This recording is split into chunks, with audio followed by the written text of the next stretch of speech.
G'day there guys, Markee here, and welcome back to another episode of r/AmITheDevil. As always, we are going to be putting our critical thinking hats on, and deciding whether or not the people writing these stories are actually assholes or not. With that said, sit back, relax, chuck a prawn to the barbie, let's get right into it. Our first post is titled, "Am I the asshole for officially uninviting my daughter from my wedding?" For context, I, 44 female, had 2 kids with my ex, 46 male.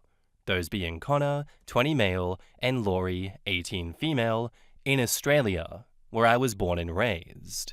About 7 years ago, we split, and I tried dating around some more. When my kids were 17 and 15, I met a guy online who lived in Chicago, where my sister lived. And honestly, I felt that it was time for a change and decided to sell my place and have my ex and my mum have split custody of the kids. I moved to Illinois in the US with my sister and have been dating Seth, 36 male, for the last year and a half and got engaged this past October. We of course live together now. I'm getting married in June. I make sure to call my kids at least once a month to check in on them and see how their lives are doing. This past Christmas, Laurie and my mum came over from Australia. First time I'd seen Laurie in 2 years since I'd moved. I had them stay with Seth's parents, 63 female and 72 male, as Seth and I's place is too small for them. Laurie sat and talked with the family. Seth's parents even threw them a small early birthday party with his family, and she was kind enough. But for most of the time, she seemed to be rolling her eyes, rude to Seth's parents, brother, and his fiancé and his cousins, etc., and we took a group photo for Christmas where she got in the corner and once even flipped off the camera. It really was ridiculous. She was being incredibly rude to Seth and didn't seem to want to get to know him at all. She even hated when she went to downtown Chicago with us, something that I told her she would enjoy. But no. She was, for the most part, very unpleasant during the trip, whether it was being cold towards us or complaining that she was too cold. I put her aside a few times to tell her to be nice, and she seemed to respond neutrally to the discipline, but not to the point of any change.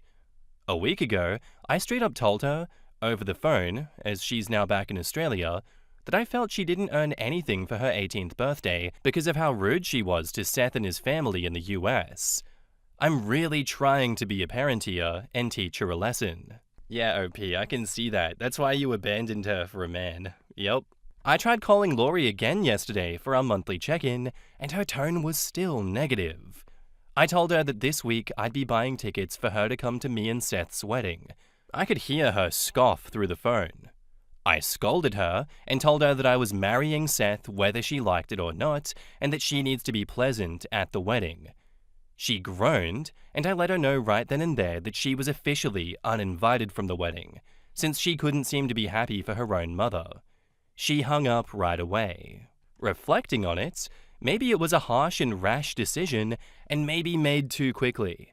But I feel like she's unsupportive of me and rude, and I do feel that she doesn't deserve to be at my wedding. Am I the asshole? In the comments, Lemonade Sparkle says, "I'm really trying to be a parent here. Bit late to start trying now after you abandoned your 15-year-old daughter on the other side of the world for a man, and called her once a month to check in. Do you honestly have so little insight that you don't understand why she's negative and unsupportive? Do you really not get it? You're the asshole. May Laurie find her peace and healing in time." Razzle Dazzle says, "I'm sorry. You upped and moved across the world, abandoning your teenage children, and then have the gall to be pissed at them when they aren't super excited about you getting married to this man that they don't know, who is the reason their mother abandoned them. Good grief, you're the asshole." Okay, so critical thinking hat on. You abandoned your children, OP. I don't know why you're trying to integrate your daughter into your life when you made it clear that she's not a priority in yours. What are we doing here? Are you expecting your 15-year-old to be the one to bring up you abandoning her and be like, "Mom, I don't want to go to the wedding because you left me for this man out of nowhere, and you only call me once a month, and then you have the nerve to be upset that I reacted like a teenager would when I came to this country, the US, and wasn't overjoyed to be in the presence of someone that had abandoned me. OP, does she really need to spell it out for you? Why are you avoiding the elephant in the room here and acting like the invitation to the wedding is the problem? You might feel like she doesn't deserve to be at your wedding, but do you deserve to be in her life? That's the real question here. Anyway, our next post is another cross post from the Am I the Arsehole subreddit by Vain Wife Throwaway, and it's titled, Am I the Arsehole for not complimenting my wife so that she won't be vain? Oh boy, what a doozy of a title. For context, my wife, 29 female, and I, 31 male, have been together for 10 years. We share 3 children, 9, 7, 5. My wife was never really someone to really dress up or put too much thought into her looks. She's always been beautiful, but never did much to highlight it. Until recently. She went through this crisis of feeling like she didn't have a personality outside of being a mum. Something like that. So for the last 2 years, she started traveling more, joining different groups, dressing really nicely, wearing makeup. I never realized how much of a difference it would make, but people treat her completely different. She's constantly getting complimented, told she should be in magazines. She'll come home and happily tell me about the random stranger who was so nice to her. She randomly gets gifts. Lady at her job bought her a book series that she was interested in. She gets hit on. When we go out, all these dudes want to buy her drinks. Even my family has noticed, and all of a sudden it seems like they are wondering how I ended up with her. Honestly, it's a bit overwhelming for me, and it's something that I'm just not used to. It's kind of becoming annoying. Anyways, she was going out with her friends, and she asked me how she looked. I just said fine. She seemed disappointed with this. My sister was over and commented that I should hype her up. I said, why should I, when the world already does? That I don't want her thinking too highly of herself and becoming more vain. My sister looked shocked and said, that's fucked up. Said that's low-key abusive and that I'm an asshole.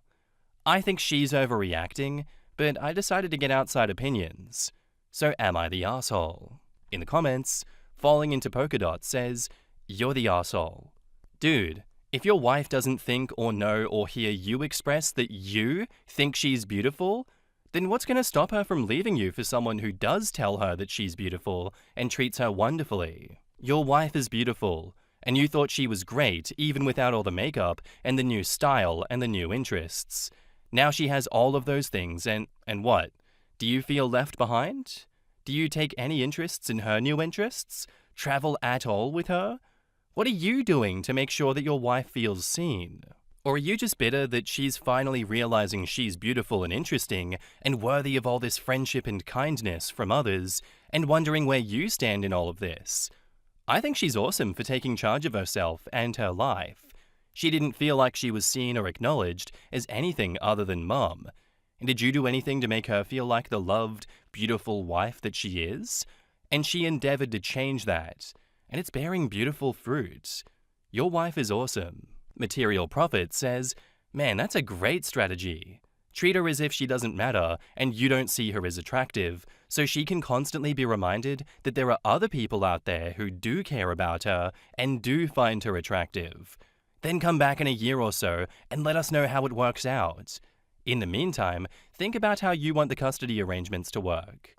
You're the asshole, of course. Homework Visual says, it's clear that my wife has more options, and instead of stepping up my game and bettering myself, I'm furious at her for being beautiful and having interests in the world. Why can't she also be a miserable schlub?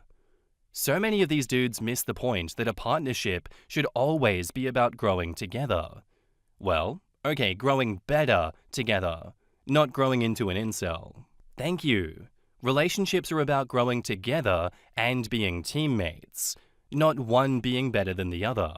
In a year from now, OP is going to say, whoa, the divorce came out of nowhere. What do you mean randomly insulting her so her self-esteem didn't get too good was not the play? It made sense to me.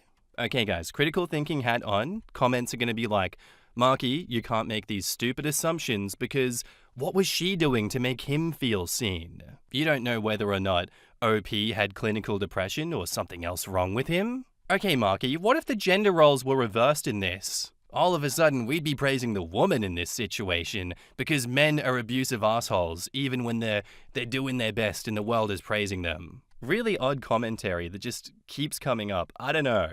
I agree with these comments though. You should be building yourselves up together and being better together.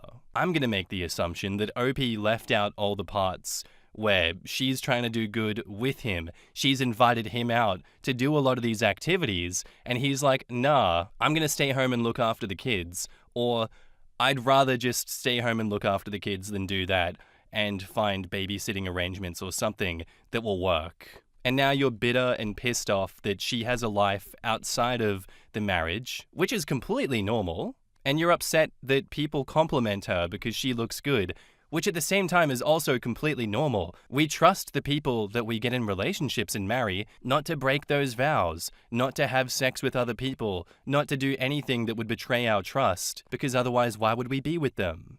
So you being salty and being like, I'm not going to give her any compliments, the world already does enough. Your sister is right. That is fucked up. I wouldn't say it's abusive yet unless I know exactly what you're saying, but you are an asshole for doing that. And if you constantly neg your partner, don't be upset when they're like, you are a negative presence. I don't want to be around you anymore. You make me feel like shit. So yes, you are the asshole.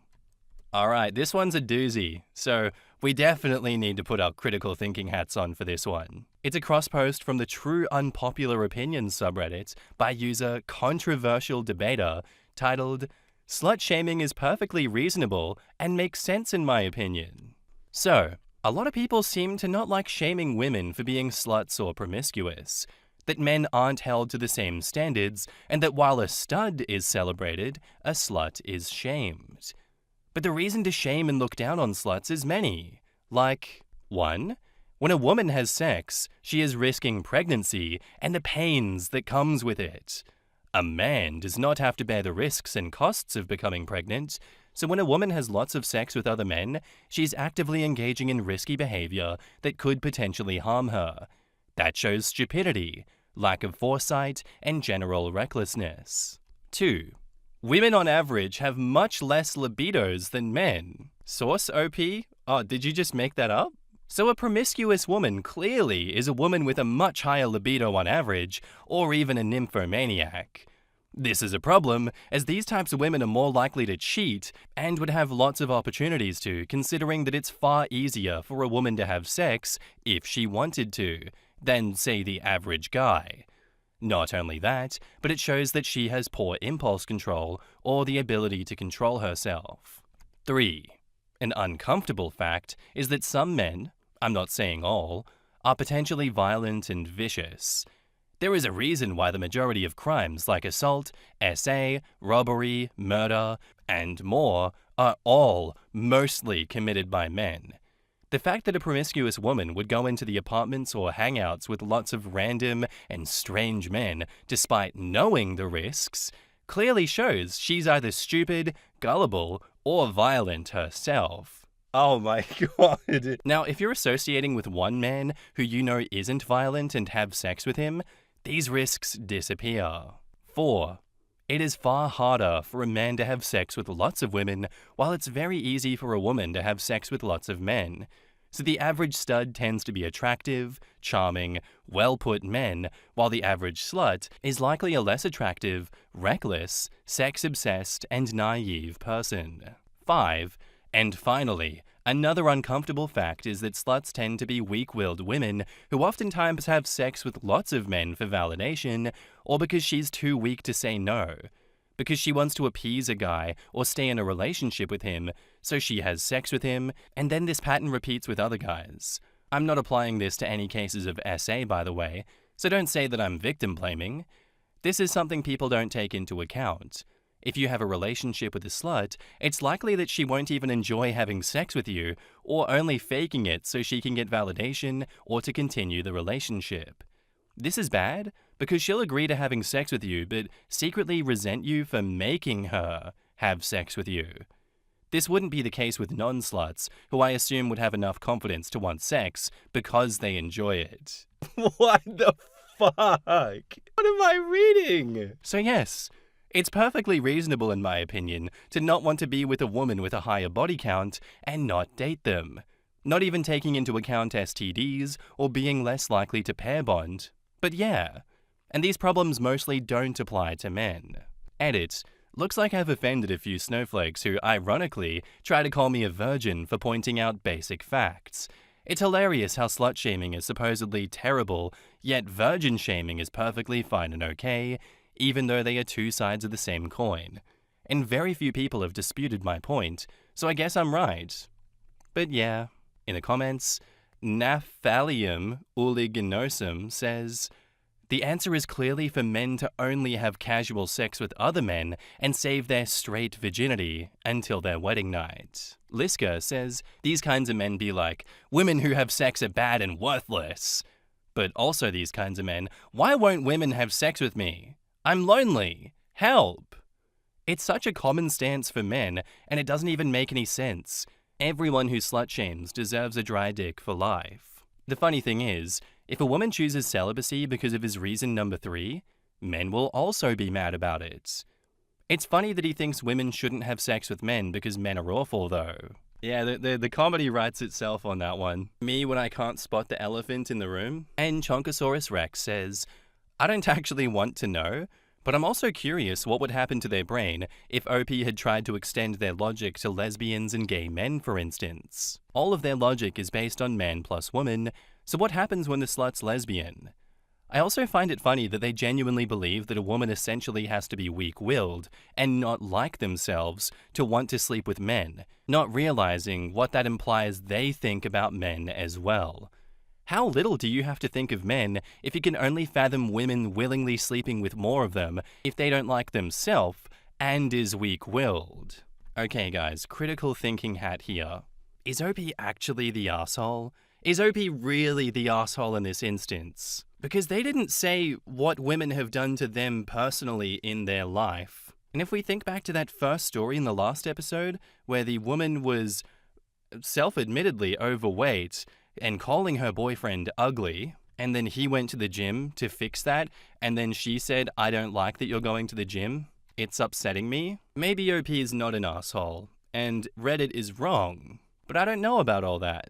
I guess we'll never know, unless OP comes back and tells us what they think of same-sex relationships and how that dynamic might change. Maybe if I don't want to be judged by society and be a snowflake, I just have to start having sex with men. Maybe that will make me salvageable in the eyes of that OP. With that said, our next post is cross-posted from the Am I the Arsehole subreddit, posted 7 years ago by Apprehensive Blood, and it's titled, Am I the Arsehole for accidentally giving vodka to a former alcoholic? So I was at a wedding, and one of my cousins who has a very outgoing, joking personality was there. And I haven't seen him for a long time, and back when I saw him more frequently, we used to drink a lot together. I was looking forward to getting thrashed at the wedding. We talked for a bit, and I offered to get him a drink, and he said something like, I stopped drinking a while ago. Doctor told me I was on the way to getting cirrhosis. Now, anyone who knows him will know that he was the biggest drinker. So I just figured he was joking, and he framed it humorously, so I just joked around with him and told him, alright, I'll go get a ginger ale for ya. Instead, I ordered a vodka soda for us, and after he took a couple of sips, he freaked out and said, wait, does this have alcohol? And I laughed, and I told him it does, and he just ran off. Later on in the party, he and my uncle and some other people, including the bride, came up to me accusing me of giving him alcohol. I told them that I didn't think he was serious, and he should have just been blunt with me. They kicked me out of the party, and I told them to go fuck themselves, and I left. One of my aunts did contact me and said that they were harsh on me when I genuinely didn't know. But other people said I was a dick. In the comments, McWedlav says, you're the arsehole. What about the sentence, I stopped drinking a while ago, doctor told me I was on my way to getting cirrhosis, sounds like a joke to you? I get that it's difficult to believe probably, or that you weren't sure, but the normal thing to do would be simply to ask him what he wants to drink, or to ask him if he means that statement seriously. You're the arsehole. He said he doesn't drink anymore, and you told him that you were getting him a non-alcoholic ginger ale. You are the mega asshole. Soapy Coriander Taste replies, could have invalidated him from getting a liver transplant if he needed one too, or sent him off the path of sobriety. Total mega asshole. This is huge, especially considering a medical board isn't going to buy "my friend's an asshole who purposely misunderstands me" as an excuse/explanation. You're the asshole. Quote, I laughed and told him that it does, and he ran off. I get that you thought he was joking when you ordered the drink, but his obvious alarm should have tipped you off that he had been serious. And your response was not to apologize, but to laugh. If you had made good on your mistake, I would have said that you weren't the asshole. But yeah, bud, you're definitely the asshole. And let's not forget that you told a new bride to go fuck herself. Who does that? Like I said before, people are too comfortable with openly disrespecting others and not thinking that there will be consequences for those actions. Like if this was genuinely a case of, I do have liver cirrhosis, I am waiting for a liver transplant, and now that you have given me alcohol, I'm no longer able to get that liver transplant, or I've been kicked back down the list. It would shock me if OP left that wedding without a broken jaw. I don't get this whole culture around someone being like, no, I'm not drinking, I don't want to do it, and then others forcing alcohol upon them. It's incredibly disrespectful, and if this is a person that is on their path of sobriety, their joke could launch them back into full-on alcohol addiction, because it seems like people like that don't take people that are recovering alcoholics, that are recovering addicts, seriously, and don't know just how easy it is to fall back into it. Definitely an asshole, OP. You are the devil. Screw you. Okay, so our next post was also cross-posted by user FeistyRed, and it's titled, Would I be the asshole if I wrote an apology letter in cursive? Hey there. So I'll keep this as short as possible because it was a lot to deal with. For a little context, I, 37 female, have this co-worker who's almost 20 years younger than me. I don't plan on details because if this post does get around, I don't want to burn bridges. So this kid just doesn't do his job properly on a normal day, and the other day we were short-staffed, and I had been dealing with depression for a few weeks that built up, and I planned to work through it. It was only 3 hours, so like, how hard could it be, right? Wrong. I had a couple breakdowns and was crying while working because I couldn't stop it. So when short-staffed, everyone is supposed to help with all of the work to make sure that we get out on time. We close for the night. Now, he did not help me one bit and sat down doing nothing. I was hurt and felt disrespected and upset, and I told who I needed to about the poor work he did, and then was moving on. So then 2 days later, after I had my day off, I started my shift early because I was needed. He comes in, and shit literally would have hit the fan if there was one in the room. I lost it on him over something that I know was stupid. I have emotional dysregulation, so I didn't process my anger fast enough to react. I reacted unprofessionally and out of character, so I decided that I should do the right thing and apologize. Now, here is where the would I be the asshole part comes in. Knowing how young he is, he likely can't read cursive. Now, I know that's me just assuming, but I see it as is. If he can't read it, then great. He listened to what I had to say. Now, if he can't read it, he'd have to have someone read it for him, and I think that would just be hilarious and a kind of funny little prank to maybe lighten things. Lol, I know I can be terrible, but I really do love this job, and I want it to move smoothly and would like to professionally make amends because I'm too old to be acting this childish. So yes, I know I'm the asshole with what went down, but would I be the asshole if I wrote the apology letter in cursive, knowing that he might not be able to read it? In the comments, Swirly Flurry says, You're the asshole. You're planning to use your apology as a way to have a laugh at his expense.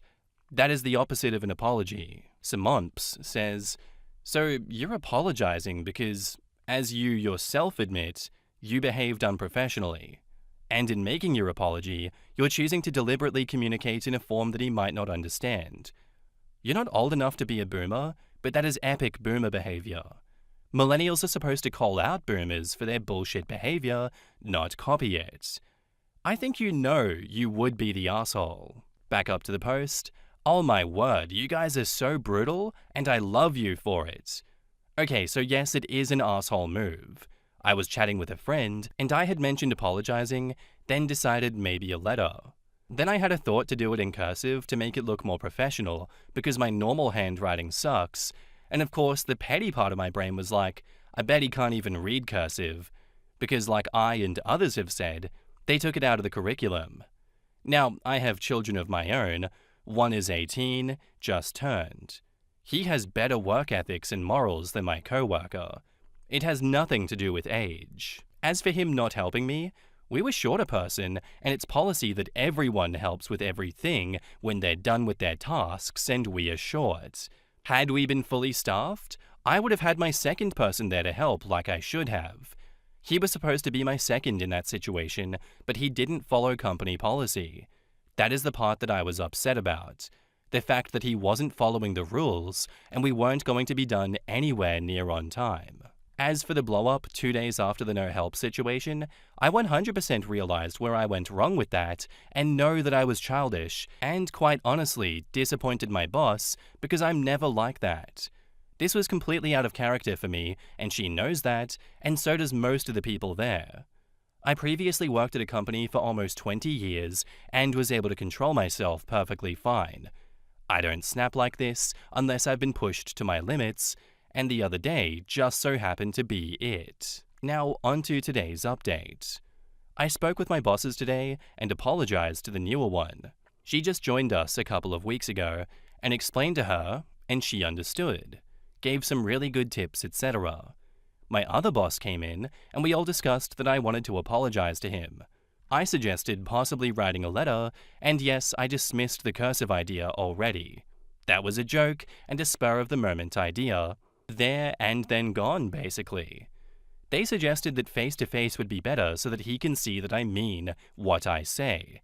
Which is fine by me, since they will also be there to help avoid any other conflict if he reacts negatively. I plan to remain professional while apologizing, and it's not like I don't like him as a person. He's not a bad kid. I'm sorry that I keep saying kid, it's just how I refer to someone so much younger than me and also close to my own kid's age. He really isn't. He just doesn't show initiative and make it seem like he actually cares about the place and not just the paycheck. If y'all want to know how it goes, I'll update after, but I won't see him until next week, so I gotta wait. Obviously it's been a week. I checked if OP made that update yet. She hasn't. You guys can keep track of the profile if you want to see that update. In the comments, Hannah Karina says, the funny thing in the comments is that she says he simultaneously wasn't helping her enough and was also rushing her. So how much would you want to bet that she's actually just really slow? I had a coworker a long time ago who would complain that everyone else stood around watching him work. What was really happening was that he did his work so painfully slow in the hopes that everyone else would do it for him. I think OP's the asshole here for just being incredibly immature and annoying. This was not your place to blow up at him like that. You have emotional dysregulation. It explains why it happened, but it doesn't excuse your behavior. You did react unprofessionally and out of character, but you didn't instantly apologize. You instead decided, maybe I should pass on this apology in a form that he will not be able to understand, and I think that's funny because why? You should have just let your bosses handle whatever was wrong with him on that shift that pissed you off, and you should have immediately apologized in person with your words in a way that he could clearly understand. But apparently, no, you weren't intending to do that. And also, who cares if he doesn't care about the place and just the paycheck? That's a lot of people. I don't like the way that you've handled this, and I don't like your logic. So for that, you're the asshole. Okay, so our next post is also cross-posted from the Am I the Asshole subreddit 3 years ago by user Competitive Cell, and it's titled, Am I the asshole for selling my friend's Eurovision ticket? I, male 35, was excited to find out Eurovision was being held in the UK and was counting the days to be able to get tickets. My work friend Kira, female 32, said that she would love to go, but didn't have anyone to go with, and I said that she could join me if she gets a ticket. She asked if I could buy her one. She gave me money up front, so it's not like I paid, when I'll be getting mine. And I said sure. I got us tickets. They were bloody expensive, and I'm counting down the days now to the finale. I overheard her talk to another work friend. Turns out she watches Eurovision ironically and is not really a fan and has been getting drunk watching it every year since she was in uni, which is shorthand for university. Just thought you should know. I was devastated. I thought I found a fellow fan. Granted, she's never said anything mocking in front of me. But I couldn't let it go. I confronted her about it. She admitted that she didn't take it seriously, but still wanted to go and experience the atmosphere of it all. I found that insulting. I got really annoyed and put her ticket up for sale. It sold within minutes. She found out, and she is pissed. She's been calling me all day today. I'm off for bank holiday. I had to turn my phone off. She said I had no right. I replied once that I sent her the money back and that it's done and over. She keeps messaging that she had hotels and trains booked and that I owed her money for that. I told her that she didn't deserve the ticket because of how she perceives it and should have been more considerate. I told her that under no circumstances would I pay back for the hotel. That's on her, and she should have thought of that before. She called me an asshole. She told everyone, and people have been talking about me in the group chat. They're also calling me an asshole.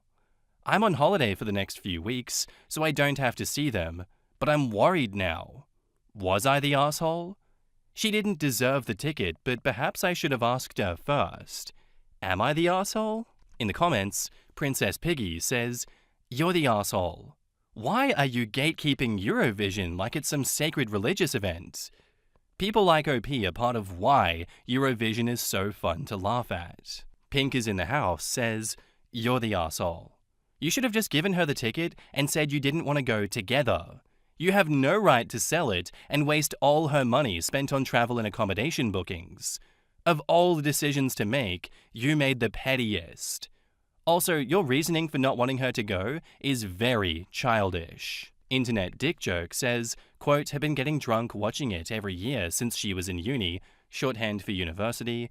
Okay, the OP has to be some non-European because the Eurovision drinking game is a deeply beloved tradition. And wasn't Terry Wogan famous for getting increasingly more drunk and ranty throughout the night back when he provided the UK's Eurovision commentary? Eurovision drinking is a long-standing tradition. The friend was embracing this, and OP was not.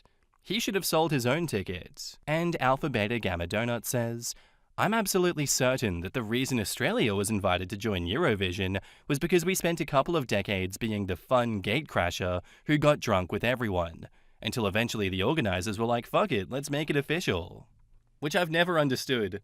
Why is Australia in Eurovision? We are as far away as you can get from Europe. There is no good reason for us to be in it, and there's no good reason for people to take Eurovision seriously. Especially after my boy Juiced Klein got snubbed in the 2024 final for Europapa, Europapa. Oh my god. They deserved the win. How could they take it off him? The only thing more pathetic than that snubbing is OP selling the tickets that they got for their friend. What is wrong with you, OP? You are an asshole for doing that. Oh, come on, Markee. If it was a woman in this situation, everyone would be on her side. And because of that, I don't think they're the asshole. That's how some comments sound, by the way. I don't understand it. Oh, come on, Markee. He didn't know that she booked accommodation and travel expenses beforehand. How was he supposed to know that? Anyway, my point being that Eurovision is a joke, and we should treat it as such. And we should all come together, happily with our drinking games, to laugh at Eurovision. Because I think that is one of the last beautiful things in this world that we can all come together and agree on. So yes, you're the asshole, OP. Anyway, guys, that's all I have for you today. I do hope you enjoyed the episode. If you did, let me know something that you learnt today down in the comments below. Also, I know I've broke from, oh, where's the stories with updates, Markee? It's 2026. We got to adapt or die. The updates are still coming. They'll just be the r/best of videos. And I'm doing this new style to train myself for more on-camera videos like I did before. Because I like that style. It's fun. I get to be on camera and I get to be silly, but I need to practice that. Because just doing it on the fly showed me that I have a lot to learn. But those videos will not be on this channel. I will be condensing them down into the Markee Facts channel, which is now called Markee 2, and there will be a lot of different content on that channel. So thanks for watching, and I'll see you in the next one. Bye!